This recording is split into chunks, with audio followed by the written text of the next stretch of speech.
Bonjour les poissons. Alors je vais commencer en fait par votre signe. Donc voilà, je vous le dis en passant. Déjà parce que c'est vrai que bon, on commence toujours les 10 horoscopes ou les prévisions générales ou autres par toujours ce même signe du bélier qui ouvre le bal en fait du zodiaque. Et là en fait bon je m'étais dit pour une fois on va faire l'inverse. On va commencer par le signe qui clôture le zodiaque, donc les poissons. Et la deuxième raison, c'est que vous êtes le signe qui va héberger durant cette année 2022 la conjonction de l'année qui est celle entre Jupiter et Neptune. Alors vous, en tant que signe d'eau, qui est doux, qui est compatissant, qui est donc dans l'axe des signes dits mutables, donc signe qui s'adapte généralement plutôt bien au changement, 2022, ça pourrait être encore une année un petit peu compliquée, un petit peu... voilà, il faut trouver la sortie, là. Alors, il va y avoir des hauts et des bas, évidemment, comme pour tous les signes, rassurez-vous. Mais vous, ce qui pourrait se passer, c'est que il n'est pas impossible que vous deviez faire face à des événements personnels, des événements de vie plus importants qui mettront à l'épreuve votre capacité à rester calme. Et des événements qui vous obligeront peut-être aussi à faire face à la réalité avec un R majuscule, plus que vous ne le souhaiteriez. Maintenant, le point positif, c'est que vous disposez et que vous disposerez de nombreux mécanismes d'adaptation. Donc, effectivement, ce que j'appelle les interférences cosmiques auxquelles vous devrez faire face cette année, oui, pourront vous ralentir, mais elles ne devraient pas être près de vous arrêter. Ok ? Vous ployez, mais vous ne tombez pas. Alors, votre planète maîtresse, c'est donc Neptune. Donc planète extérieure lointaine. C'est une énergie qui joue un rôle majeur chez vous. C'est je dirais, une énergie qui est une source de créativité et de spiritualité quotidienne pour vous. Et parce qu'elle voyage dans votre signe idéaliste toute l'année, elle peut vous empêcher d'affronter certaines des réalités justement les plus dures de la vie. Alors, toutefois, j'ai envie de dire, soyez conscients surtout, soyez attentifs au cycle rétrograde de Neptune entre la fin juin et la fin de l'année. Parce qu'à ce moment-là, vous pourriez ressentir un désir accru de rêver, d'éviter, de contourner cette réalité qui pourrait conduire à des tactiques de dissimulation, de la procrastination et aussi de l'indécision, beaucoup d'indécision qui pourraient du coup engendrer de réels problèmes et ce n'est pas le but. Alors comme toujours, une période de l'année qui est à marquer, je dirais au fer rouge, c'est la période d'anniversaire, donc l'année solaire, lorsque le soleil traverse votre signe, donc entre fin février et fin mars approximativement. Alors là, je pense qu'il y aura de nombreuses façons justement de réveiller cette créativité et de remettre un petit peu dans votre vie un peu de rêve, là, de magie, de romance, voyez, des choses un peu plus légères que ce que vous traversez, ce qu'on traverse tous depuis un petit moment.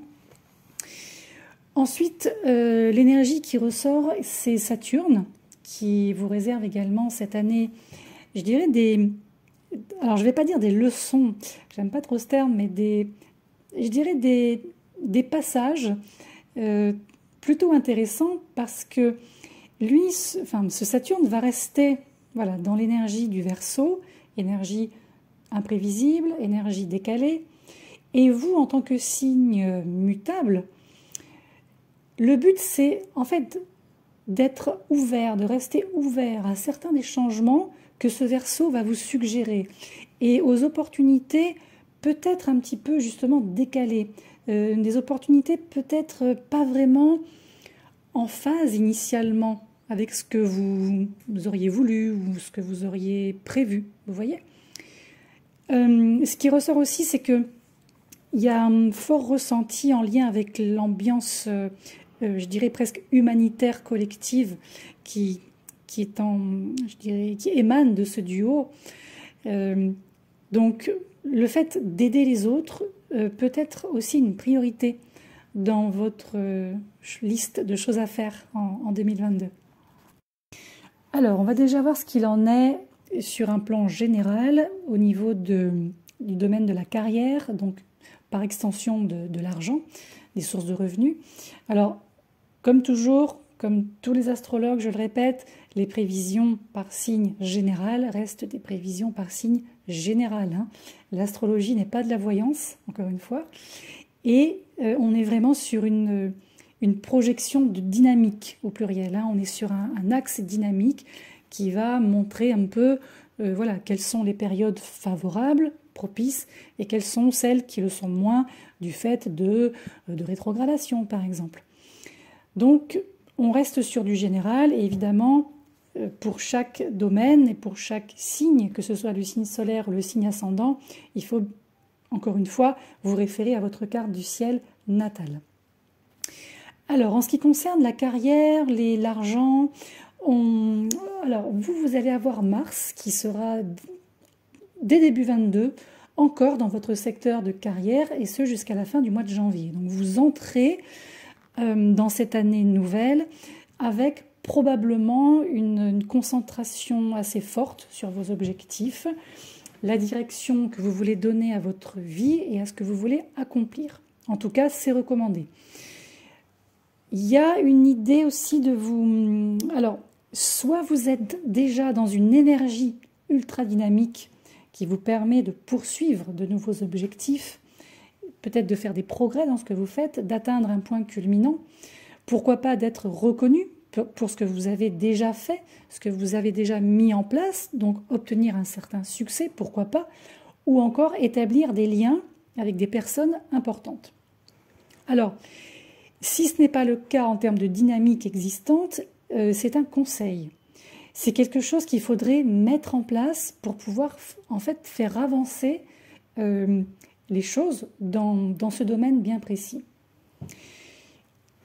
Alors, en ce qui concerne le secteur financier, alors pour vous, c'est surtout à partir du moment où Jupiter va arriver dans ce secteur entre la mi-mai et le mois d'octobre.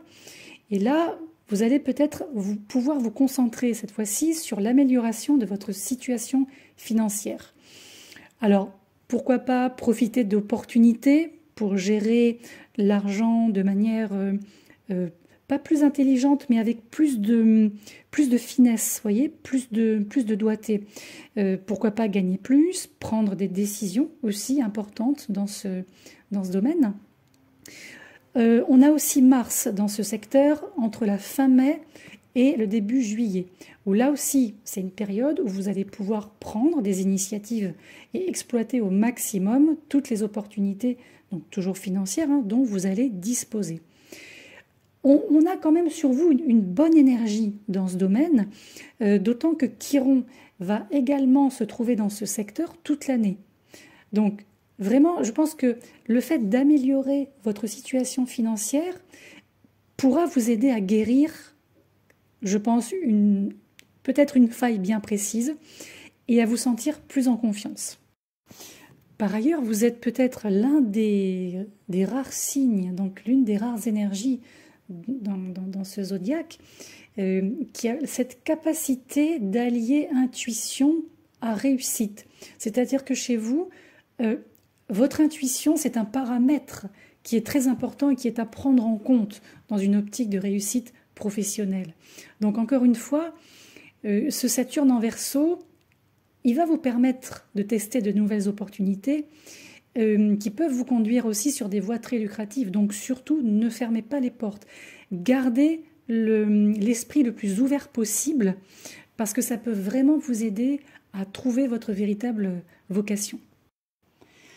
Alors maintenant, dans le domaine relationnel, donc amoureux, affectif, sentimental, etc., c'est vrai que vous faites partie de ces personnes fondamentalement plutôt rêveuses, plutôt romantiques, et qui ont tendance à idéaliser un petit peu trop l'amour, le sentiment amoureux.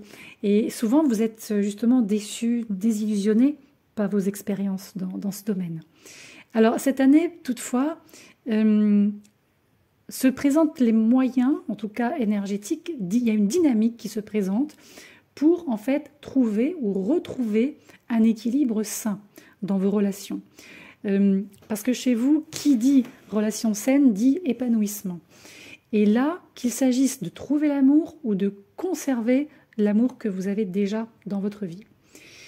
Alors, encore une fois, cette année, Neptune va s'allier à Jupiter et là, on a une vie amoureuse qui peut être une expérience émotionnelle, encore une fois, de haut et de bas.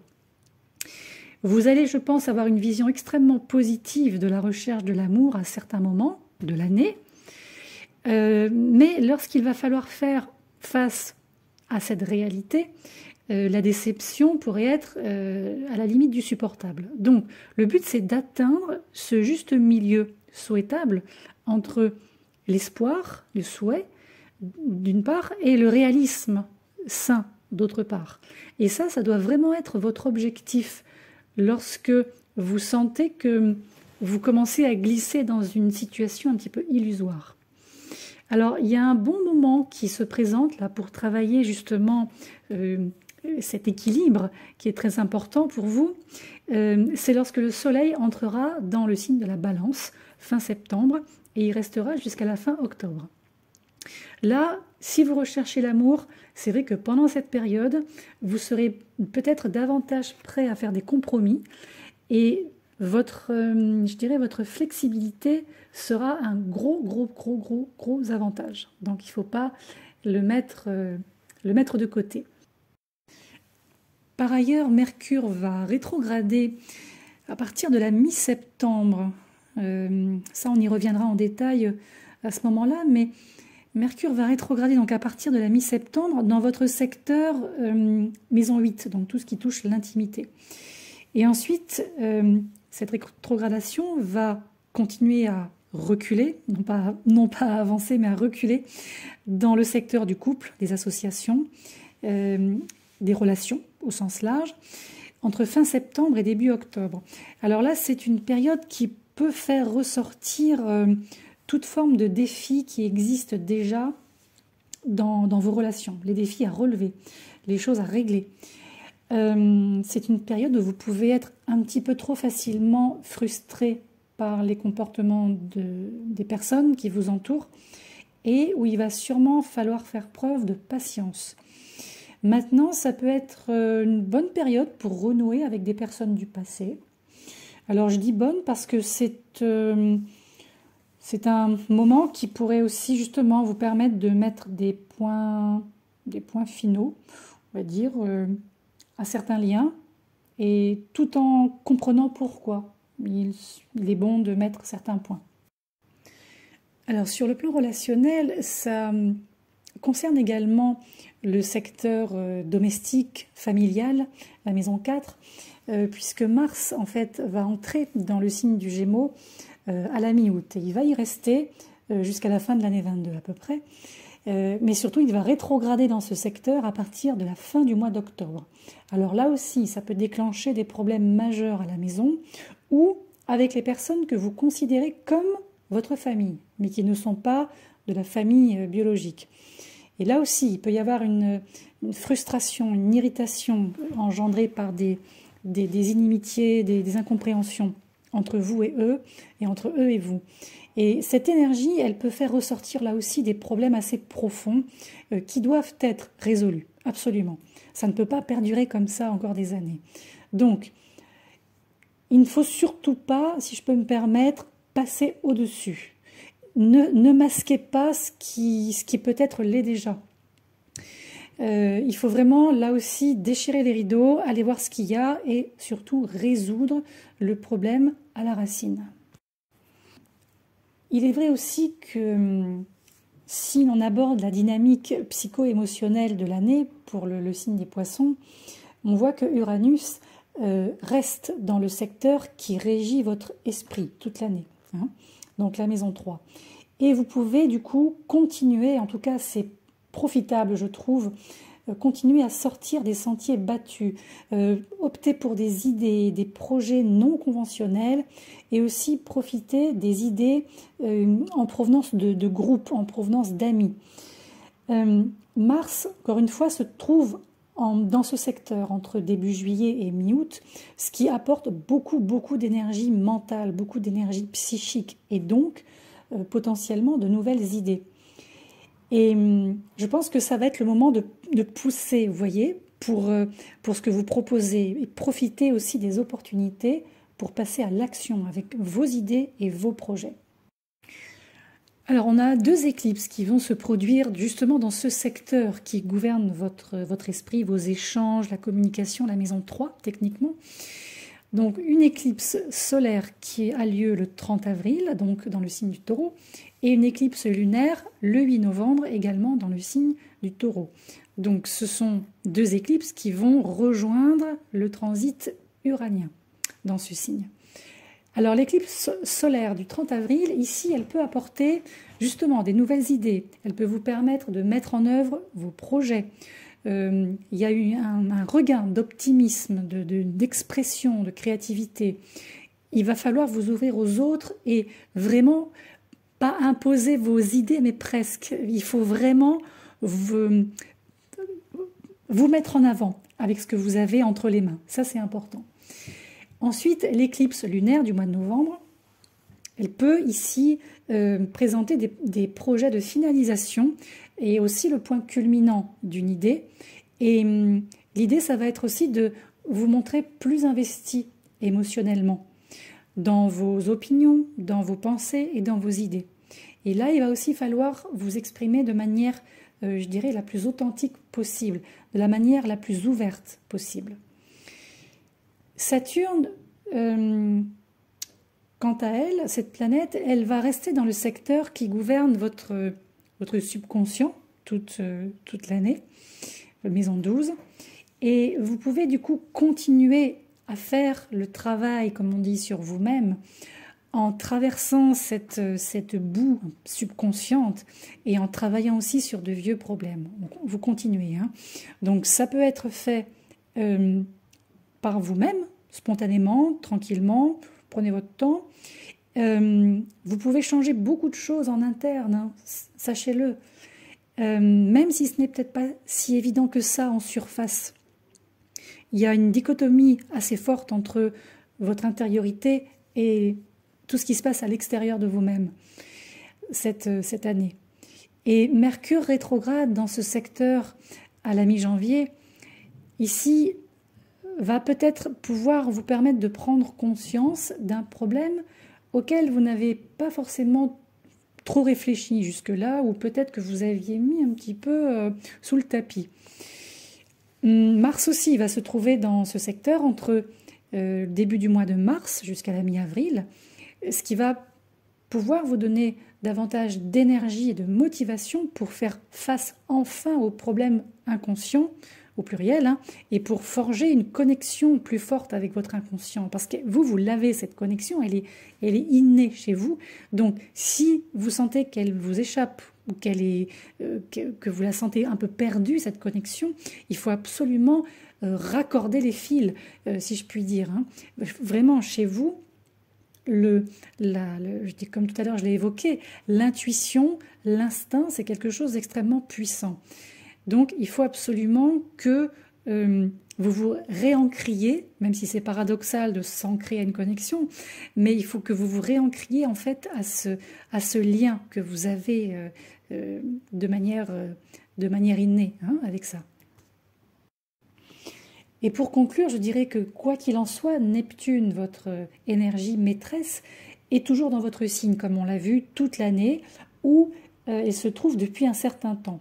Donc, quoi qu'il en soit, cette énergie, elle continue à vous, je dirais, à vous garder en harmonie avec votre énergie naturelle. C'est-à-dire que vous êtes dans la compassion, l'empathie, la créativité, l'inspiration, l'intuition, que sais-je, l'imagination, la spiritualité, etc. Donc maintenant, le seul petit bémol, c'est que la notion de concentration ressort comme un défi cette année, du fait de l'exacerbation neptunienne via la conjonction jupitérienne. Donc, le but, ça va être tout sauf la dispersion. À partir du moment où vous serez concentré, qu'il n'y aura pas de dispersion, ça devrait plutôt bien se passer. Maintenant, les personnes qui sont nées entre le 10 et le 16 mars en signe solaire pourront ressentir peut-être davantage cet impact de Neptune dans le courant de cette année. Et Jupiter également, qui est une énergie bienfaitrice, fondamentalement, commence l'année 22 chez vous. Et ce, jusqu'à la mi-mai. Ensuite, elle passera en bélier et reviendra en poisson entre la fin octobre et la mi-décembre. Donc oui, Jupiter peut apporter de nombreuses opportunités, mais il faut vraiment vous concentrer sur ce que vous voulez commencer maintenant et qui pourra être aussi un objectif sûr et sain pour les 10 prochaines années.